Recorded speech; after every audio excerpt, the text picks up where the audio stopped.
Bonjour mes amis, aujourd'hui nous allons parler du bilan de santé annuel, appelé aussi examen de santé minutieux ou check-up annuel. Un sujet essentiel mais souvent négligé.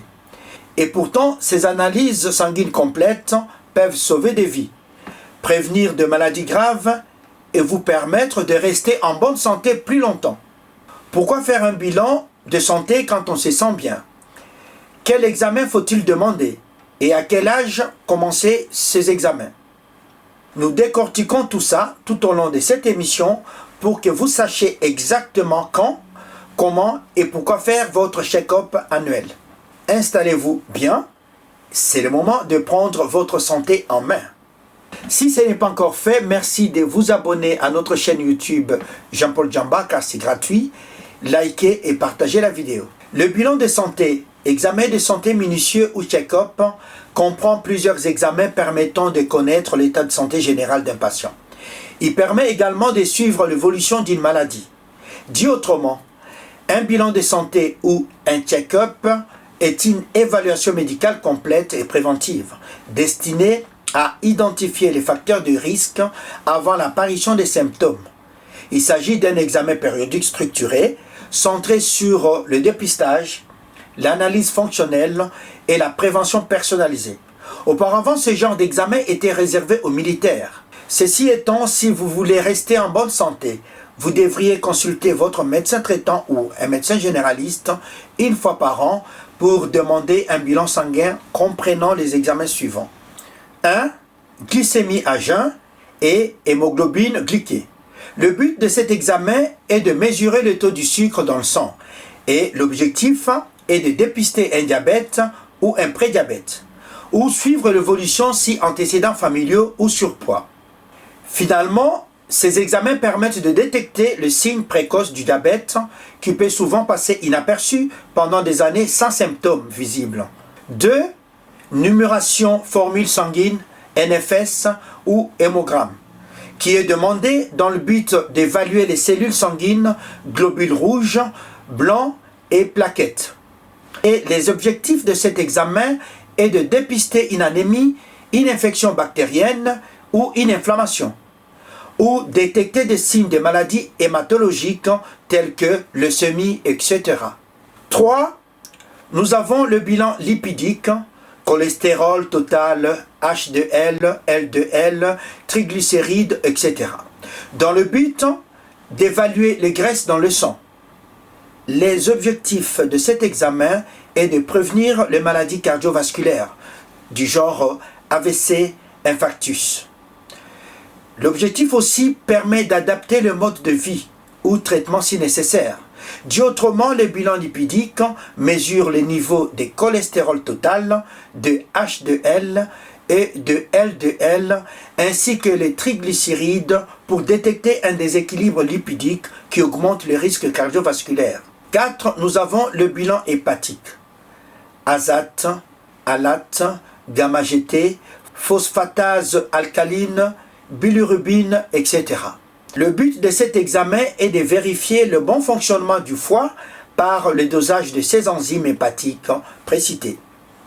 Objectif, dépister des troubles hépatiques comme hépatite, stéatose, etc. L'objectif est aussi de contrôler l'impact éventuel de médicaments consommés ou de l'alcool sur le corps. 5. Nous avons la créatinine et le débit de filtration glomérulaire et urée sanguine. Cet examen est prescrit dans le but d'évaluer la fonction rénale. Objectif, dépister une insuffisance rénale, adapter le traitement si problèmes rénaux. 6. Ionogramme sanguin. Sodium, potassium, chlore, calcium. Ici, le but est de mesurer l'équilibre électrolytique. Les objectifs ici, c'est de détecter les déséquilibres liés à l'alimentation, la déshydratation ou les médicaments, et aussi un suivi en cas de pathologie chronique. 7. Il y a hormone thyroïdienne, TSH. Le but, c'est de vérifier le fonctionnement de la thyroïde. Objectif, c'est dépister l'hypothyroïdie ou l'hyperthyroïdie, surtout recommandé chez les femmes de plus de 40 ans. 8. Électrophorèse des protéines. Ici, le but est d'étudier la répartition des protéines dans le sang. Objectif, détecter les maladies inflammatoires chroniques ou hématologiques. Surveillance de certaines pathologies, exemple myélome. 9. Analyse d'urine, SCBU et bandelette urinaire. But, vérifier la présence d'infections ou anomalies urinaires. Objectif, dépister une infection urinaire, un diabète ou une atteinte rénale. Suivi en cas d'hypertension ou de diabète. 10. Vitamine D. Ici, le but est d'évaluer les statuts en vitamine D. Objectif, c'est de prévenir des troubles osseux du genre ostéoporose, suivi si exposition solaire faible, alimentation pauvre ou fatigue chronique. 11. Bilan de fer. Ferritine, fer sérique, transférine. But, évaluer les réserves en fer. Objectif, dépister une carence ou une surcharge en fer. Important chez les femmes, les végétariens ou en cas de fatigue. Et à tous ces examens peuvent s'ajouter certains examens complémentaires selon profil. La fréquence recommandée et l'âge de début pour chacun de ces examens selon les recommandations médicales actuelles, notamment de la Haute Autorité de Santé, l'Organisation mondiale de la santé et des sociétés savantes en santé publique. Par exemple, si vous êtes une femme et vous avez 50 ans, la mammographie est recommandée, sinon dès l'âge de 40 ans si vous avez des facteurs de risque. La fréquence est de tous les 2 ans jusqu'à 74 ans. Objectif principal ici, dépistage du cancer de sein. Frottis utérin ou PEP test. L'âge 25 ans. Fréquence tous les 3 ans après 2 premiers négatifs à 1 an d'intervalle. Objectif, dépistage du cancer de col de l'utérus. Antigène spécifique de la prostate, PSA, à 50 ans ou sinon à 45 ans s'il y a antécédents familiaux ou si vous êtes d'origine africaine. Fréquence, tous les 2 à 4 ans si le taux est normal et stable. Objectif, dépistage du cancer de la prostate. NSCG ou électrocardiogramme est recommandé à partir de 40 ans ou plutôt 6 facteurs de risque ou si vous avez l'hypertension, diabète ou tabac. Fréquence tous les 3 à 5 ans, voire tous les ans si le risque est avéré. Objectif principal, détection des troubles de rythme, maladie cardiaque. L'hémoglobine glyquée est très utile car il reflète la glycémie sur 2 à 3 mois, à faire même si la glycémie à jeun est normale chez les personnes à risque.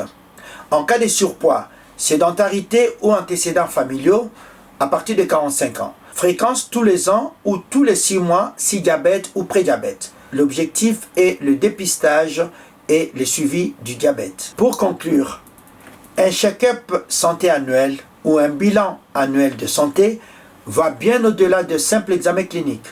Il permet de réaliser des analyses biologiques approfondies.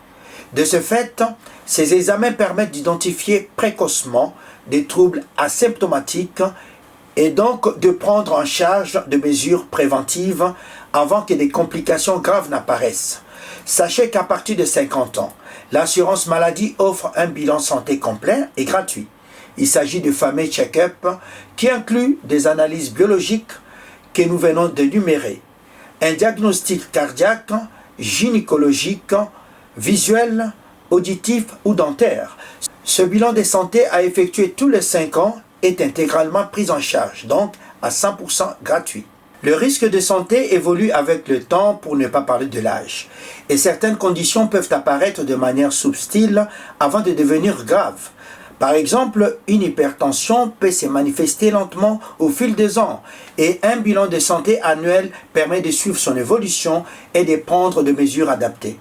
Pareil pour le diabète, un test régulier permet de surveiller la glycémie et ainsi d'ajuster l'alimentation ou de prescrire un traitement plus tôt, avant que des complications telles que des problèmes cardiaques ou rénaux ne se manifestent. Ce suivi biologique personnalisé est essentiel pour garder une vision claire de sa santé et adapter le traitement au fur et à mesure. Un check-up santé permet de repérer des pathologies souvent invisibles mais évitables. Non seulement il permet de dépister le risque caché, mais il offre également une vision claire de l'état de santé global. Répéter régulièrement un check-up annuel est un investissement stratégique pour préserver sa santé à long terme. Ces suivis personnalisés vous aident à agir de manière proactive, à réduire le risque de maladies chroniques et à prendre le contrôle de votre santé. Prenez soin de vous, mes amis, car votre santé, c'est votre plus grand capital. Je termine cette émission par les conseils de ma mère, qui me disait en tête là que papa dembakin de kamanyamase, ce qui veut dire en français papa être en bonne santé est beaucoup mieux que d'avoir un bon repas composé du riz, de la viande et du poisson. Merci.